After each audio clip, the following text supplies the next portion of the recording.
everyone, Chris here, and welcome to my channel, and welcome to this week's reading vlog.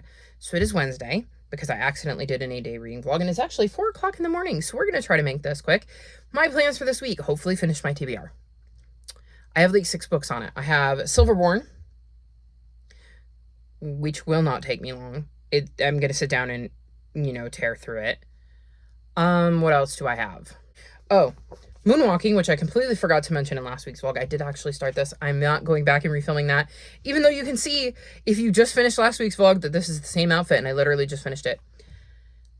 I'm 76 pages into this, and I don't have much to say because it's in verse, and I'm still trying to figure out how I feel about things. So we're reading this one. What else is on my TBR? Celestial Monsters, which I will absolutely read because I have the audiobook, and House of Dreams, which I will absolutely read because I have the audiobook. So that's 4. Oh, Watermoon, which would be the hardest one, I think. And Siren, which is the next book in the Septimus Heap series. And while it's like, 14 hours of audiobook, those go by really, really quickly. So I'm not super stressed, but I would like to get to them. My problem is that I've somehow managed to create a situation where all of my books are due back to the library, and none of them are the ones that were on my TBR. Well, they were on my TBR, but they weren't on my Phase 10 TBR, which is a problem. So I have been working on those. Currently, I am in the middle of Forge. I have like 2 hours left of this. This is a historical fiction set during the American Revolution, and we're following slaves. In the first one, we see Isabel, who, when her master dies, thinks she's going to be free, but doesn't have anything to prove that, and the nephew of her former master didn't know. So she and her sister get sold, and she has to try to figure out how to keep them both safe during the Revolutionary War, and we're getting to see that from the perspective of some slaves. This book does not follow Isabel, but it does connect to Isabel's story, so I'm enjoying this one. I'm currently reading Warbreaker. I'm like 100 pages in, so I don't have too much to say. I think the magic so far is interesting. It's like breath magic, and you can take it from people, though it has to be given, I believe. And I think it makes things more vibrant and colorful, and we're following a couple of different POVs, and it's been interesting so far, so we'll see where I land on this. And then, this is overdue, which is book 3, so I need to finish book 2, and I'm like 100 pages into this one. This follows Ben, who in the first book, I believe, meets a dragon and ends up trying to protect that dragon, even though dragons and humans haven't had the greatest of relationship. In this one, he needs to find a griffin feather, and we're following his journey to attempt that.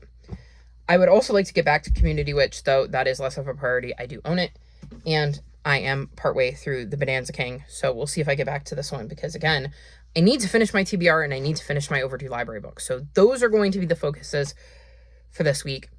I am very, very tired. I know a heat wave is coming, so I ended up filming that, and it took me an hour and a half. I did not think it was going to take me that long, and just utilizing the cooler days to get some stuff done that I had been putting off, and this got put off till the very end because it was the least important of all the things I had to do. And honestly, I'm glad I did everything in the order I did. So we're going to try, fingers crossed, to check in this week. I haven't been doing great on that. You will likely hear the air conditioner in the background of that because, like I said, we got a heat wave coming. Y'all, I cannot tell you how excited I am for fall and winter when you get to see me in the same hoodie and my beanies. And it makes it look like I've been in the same outfit for 3 months straight. Hi, Cielo. Because I'm not, obviously. Things are getting washed in between the time you see the clips, but it's like, I feel like there are times when I'm watching those where I'm just wearing the same thing over and over and over again. I actually did it in July. This is the first video I have filmed in July, where I am not wearing my Shield shirt, and I have no idea how I did it. I was editing, and I'm looking, and I'm going, seriously, did every single clip I filmed for the entire month of July just happen to be me in my Shield shirt? No idea how I managed to constantly pick that particular shirt out when I went to film, but alas, here we are. So enjoy the Read Queer Book shirt I have. I really, really love this. I would love to show you a better look at it, but I have a Cielo. And like I said, I really, really would like to go read and chill and relax, and she's dumping books on the floor, because of course she is. You're so helpful. Anywho, like I said, it's 4 in the morning. I am tired. I want to go lie down and get some sleep. I'm hoping to maybe sprint tomorrow, but that requires me to actually get to bed first. So I'm going to wrap this clip up here, and I will hopefully check back in with you in a couple days and tell you that I finished a bunch of books because I found my reading mojo.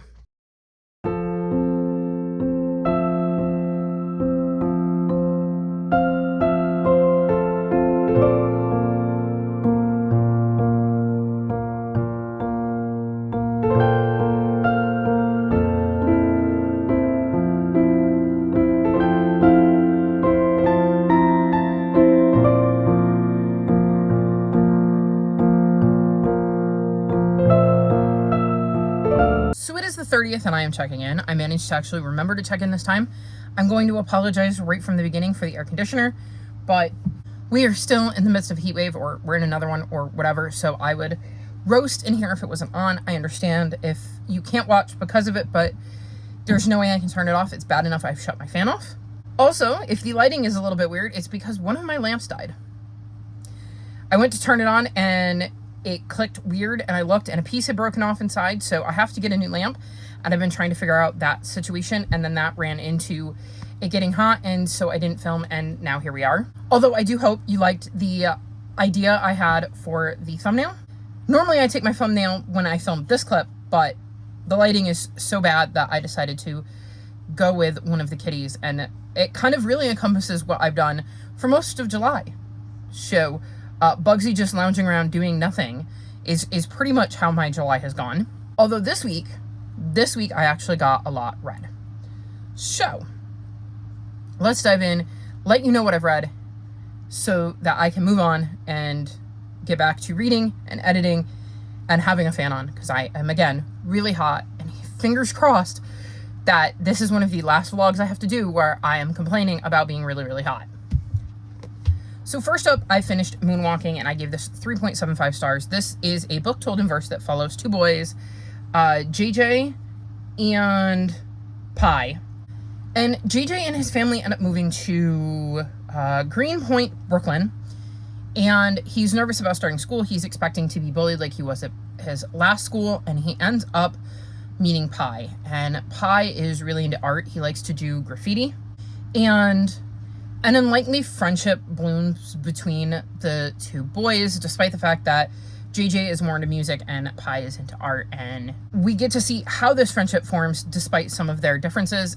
And then a run-in with some cops really screws up their relationship and changes the trajectory of the way things are going for both of them.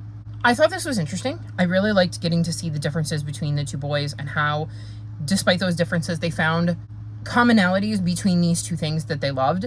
I really enjoyed how they each took an interest in the other's creative outlet and were curious about it and encouraged them to continue to be who they are. I like seeing the difference between the two boys with the run-in with the cops and how it kind of changes things. I think it's an important novel that really does demonstrate a lot of the differences in this time period. I think we're in the 80s. I think. Hang on. Yes, we're in the 80s. So I think that is also interesting, is that we're back in the 80s, and it is definitely difficult during that. And say hi, Cielo, because then you're gonna have to go because it is too hot for you to cuddle in video form.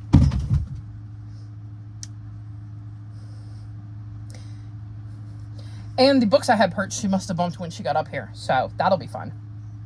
Say hi, Cielo. Say bye, Cielo.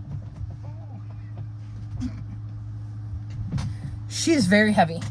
Anywho, I thought this was really nicely done. It is not my favorite way to tell the story. I'm not a big in-verse kind of person. I always want more. Like, I feel a lot of times that it's either lacking or my brain just doesn't pick up on all of the things that are being put in. So I wasn't necessarily in love with that aspect of it, but I do think it is a good book, and I think it's going to look really nice in my little free library. So definitely will be putting this out to spread to my community. So then I moved on and either finished or caught up on the Dragon Rider series by reading The Griffin's Feather, which I gave 3.75 stars, and the Aurelia Curse, which I gave 4 stars. So this series follows Ben, who is a young boy who ends up meeting a dragon named Firedrake, and Firedrake is very untrusting of humans in the first book, and there are some things going on, if memory serves, that causes Firedrake and Ben to form a relationship.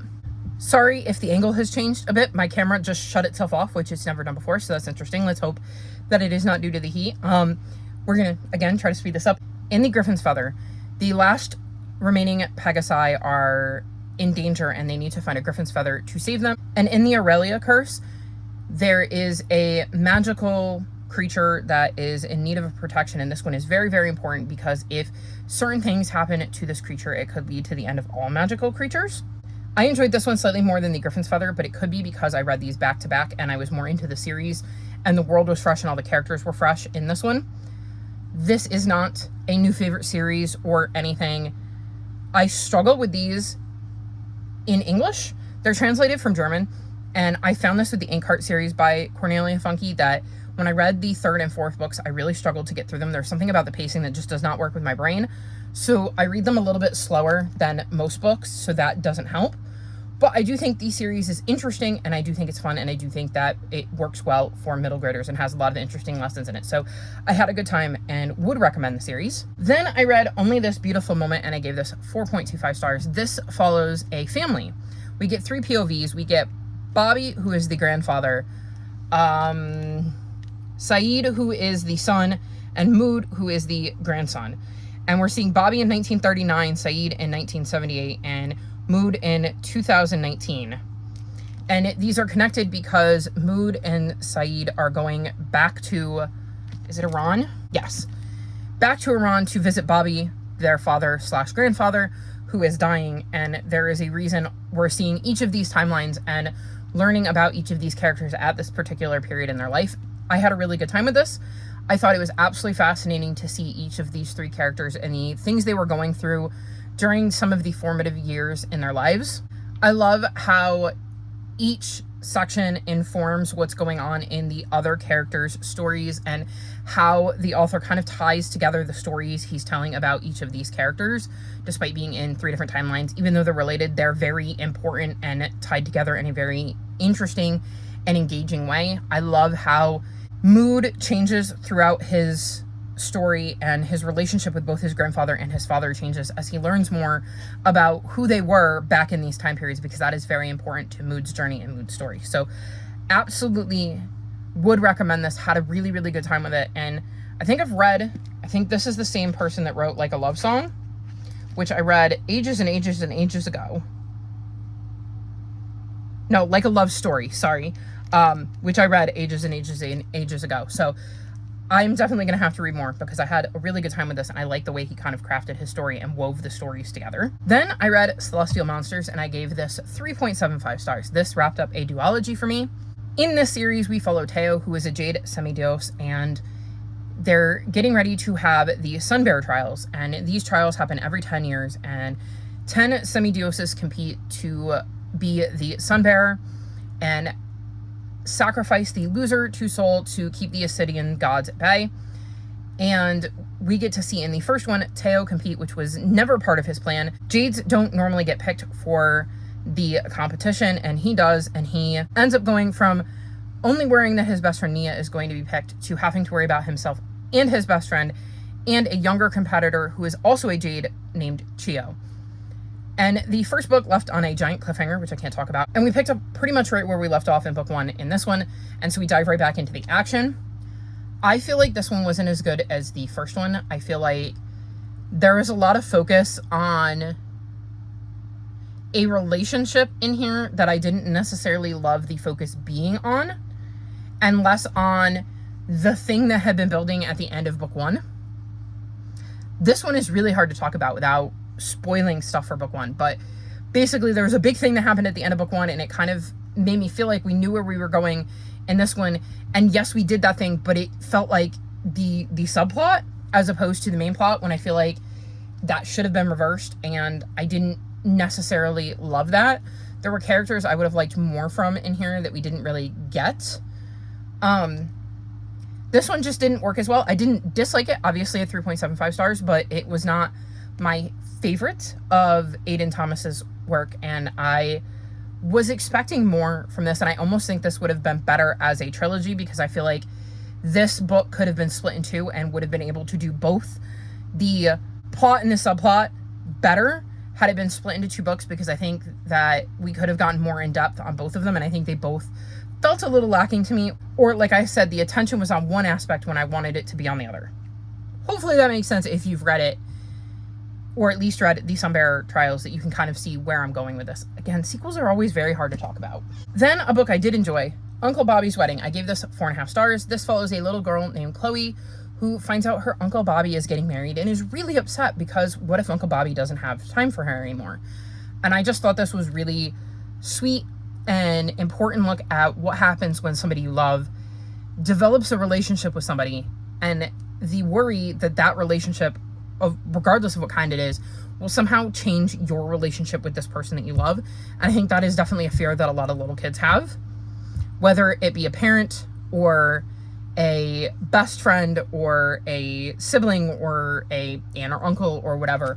So I thought that was a really, really cute look at this. This book has been definitely challenged and banned and had a lot of negative things said about it. And so I picked it up because I wanted to draw attention to it. And I think it's really sweet to see, like I said, this little girl just being worried that her and her Uncle Bobby's relationship is going to change because he's getting married. And that is the moral of the story. The issue is that Uncle Bobby happens to be marrying another man, which causes all sorts of issues for people who have problems with queer people being represented in books, just, existing and living their lives. So I think that's absolutely ridiculous, because really the story that is being told here is Chloe and her uncle and their relationship and her fear that things will change because of the wedding. So really, really enjoyed this, and I thought the art was really, really cute.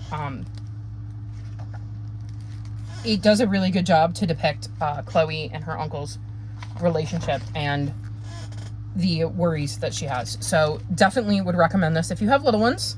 Then I read Anne's House of Dreams, and I gave this 3.5 stars. This is book 5 in the Anne of Green Gables series. And in this one, we're seeing Anne much more grown up. She's getting married, thinking about starting a family and having her own house that is the house of her dreams. And I don't know, I wasn't as into this one as some of the others. It was something I had on and could listen to in the background. I didn't dislike it, and Anne is still as charming as ever, but it wasn't one that necessarily kept my attention fully engaged, especially during the heat when I need a little bit more oomph to want to keep reading. So it was a decent installment, but again, not my favorite. But if you love Anne and you like the charm, that is definitely still present in this book. And I would say that I don't regret reading it. I still enjoyed it, and I'm curious to continue to see where Anne goes after this, because there are more books in the series. Then I read Kickflip by L.D. Lipinski, and I gave this 4.25 stars. So in this book, we follow Elliot, who is going through a lot of stuff. At school, they play netball with their best friend, Jess, and some of the girls at school are mean to them. They are struggling with the comments that are made, and they end up bumping into Ryan and some other skaters at the skate park, and Ryan and the other skaters think they are a boy. And they just kind of go along with it. And they end up getting really into skating, and then their two worlds kind of collide, and they have to figure out what to do. And in the meantime, as they've kind of got this world with Jess and netball at school where they're perceived as a girl, and then Ryan at the skate park where they're perceived as a boy, they're kind of working on their gender identity and figuring out who they really are, which is neither a boy or a girl, and trying to deal with that realization. I thought this was a really interesting look at figuring that out and working through the idea of, okay, I'm not a girl. Am I a boy? No, I'm not a boy. But if I'm not a girl or a boy, then what am I? And trying to find those words and worrying that the people in your life won't understand and they won't accept you. And I love that this is a book that kids will have, teens will have, and will be able to look at and see themselves in. It is another one I wish I'd had when I was a kid, because it would have made me feel more seen, more understood. I wouldn't have felt so alone or broken, confused. It would have given me a lot of validation, and it would have been one I was drawn to because I used to hang out with my nephew and some of the local boys that lived near me, and they were all into skating, so it is one that definitely would have been on my radar because of that. And it was really cool to see some of the skating lingo in here, because I was like, I know what that is. I actually do know a little bit about skating from years of my nephew and our friends being obsessed with skating and doing tricks and playing like Tony Hawk video games and just immersing myself in that because I thought it was interesting. It wasn't something I particularly wanted to do. I was never into skating myself, but I thought it was amazing to watch people like Tony Hawk, people at Tony Hawk's level, and see the amazing things they were able to do, especially when I was outside watching the guys just do the same 3 tricks over and over and over again, and just doing very, very basic stuff. And knowing that people like Tony Hawk and others started at the same place my nephew and our friends did. So I thought this was a really interesting look. The art style isn't necessarily my favorite because I sometimes struggle with black and white to discern things or to follow along. And so that's not my favorite, but I did have a good time with this. It is only volume 1, so I will absolutely be reading volume 2 whenever that comes out. So would recommend this. I love L.D. Lipinski. I love their writing.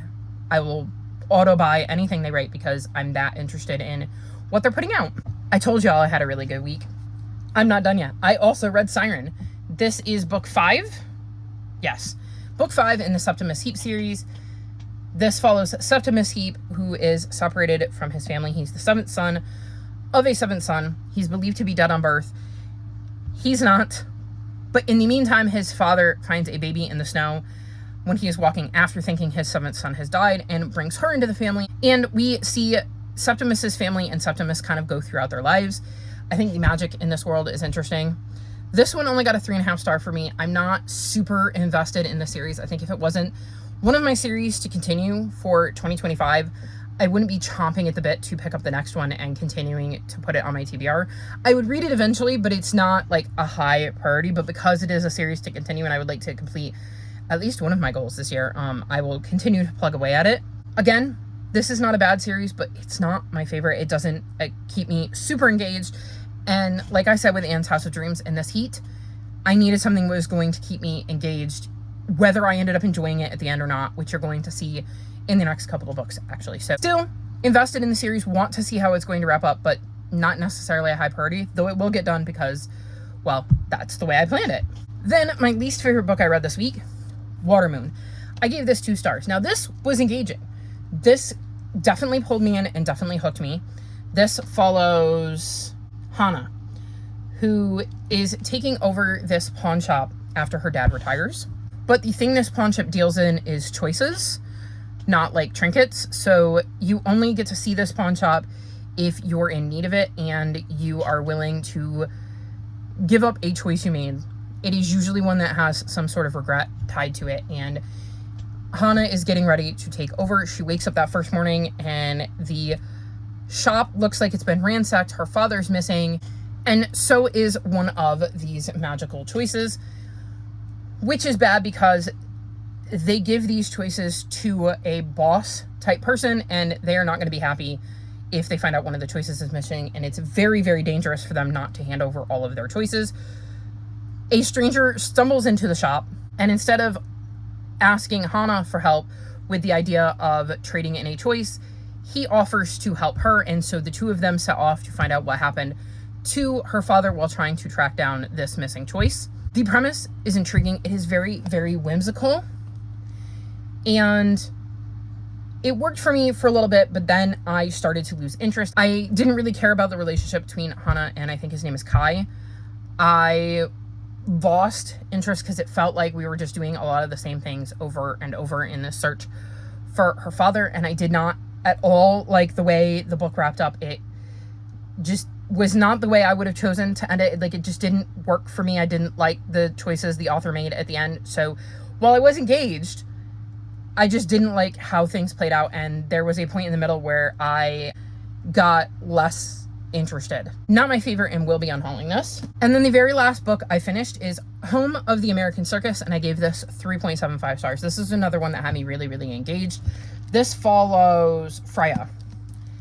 And she left home when? 10 years ago? Yes. 10 years ago, and hasn't been back, hasn't looked back.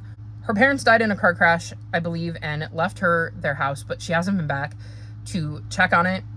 She ends up having to go to the hospital, and it kind of screws up this life she's been building for herself. When she gets out of the hospital, she finds out she's been evicted. She's been working as a bartender, so she goes back home to her house in, is it Summers, New York? Summers, New York, and decides to figure out what she's going to do from there, and finds out that her 15-year-old niece, Aubrey, has been staying in the house, and While she wants to leave, she also wants to reconnect with her niece. So we see her choosing to stay and reconnect with her niece and deal with all of the baggage that comes with coming back to her hometown. I really enjoyed the relationship between Freya and her niece Aubrey. I thought that dynamic was really, really well done.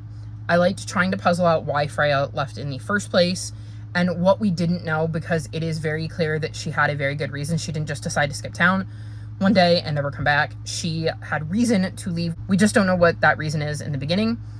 You can see how much she cares about Aubrey, which just reinforces the idea that she had a reason for leaving, because she wouldn't have left Aubrey behind if she'd had any other choice. I like seeing the other relationships that she builds, how easily some of her relationships fall back into place and slot into place. I like the little flashbacks we have where we get to find out what life was like for her in Summers before she left, the events that led up to her choosing to leave. I just wasn't necessarily enamored with the end. Like, this was feeling 4.25 until we got to the last little bit, and then some of the choices that Freya made I didn't enjoy. I didn't like the way they played out, and the ending felt a little flat to me. So that brought my rating down some, but it was definitely the kind of engaging book I needed in this heat, so I did really appreciate that I picked it up at a very good time, because it kept me engaged and kept me wanting to keep flipping pages and finding out what happened next. The only other update I have for you is that I have started Sea Garden. I've read 14 pages. So not much, I don't have much to say about it. It's the sequel to Moonflower and is a secret garden retelling. Well, the Moonflower is a secret garden retelling, but it's set like in space, where our main character, Myra, finds a secret garden, and plants were kind of outlawed because they led to the end of Earth, I believe, or something like that. But the food supply is dwindling, and Myra thinks by cultivating these plants in this secret garden she's found, she might be able to help people out and, you know, maybe bring back plant life in a way that is safe. I think I read that way back in March, and I already feel like it's been like 3 years since I've read that first book. So that'll be interesting reading the second one. So far, I'm remembering enough of the details, even just 14 pages in, to feel like I'm going to be good with it. But we'll see if I can get that done in July. So that was my week. Like I said, a much better week, but still a very, very hot one. I read a lot, which is good. I might have even read a little bit more of Community Witch. I'm not sure. My brain feels so fried and frazzled, so thank you for bearing with me. Again, I will apologize for the air conditioner and the fact that maybe I didn't go into as much detail as I usually do, but I am very, very, very, very hot. Fingers crossed that we are getting close to being done with this heat, because I miss being productive. We had like one cool day or a couple of cool days, and the amount of stuff I got done when it wasn't a million degrees is just astronomical. So anywho, I'm going to wrap this clip up here, well, this vlog up here, so I can start the last vlog of July and finish editing my TBR video, because I kind of need to get that out and, you know, reading and stuff like that. So that's going to be all for this vlog. All of my social media is linked in the description below if you'd like to come chat with me. If you've made it this far in the video, leave me skateboard emojis in honor of Kickflip, like this video, and subscribe to my channel, and I'll talk to you next time. Bye!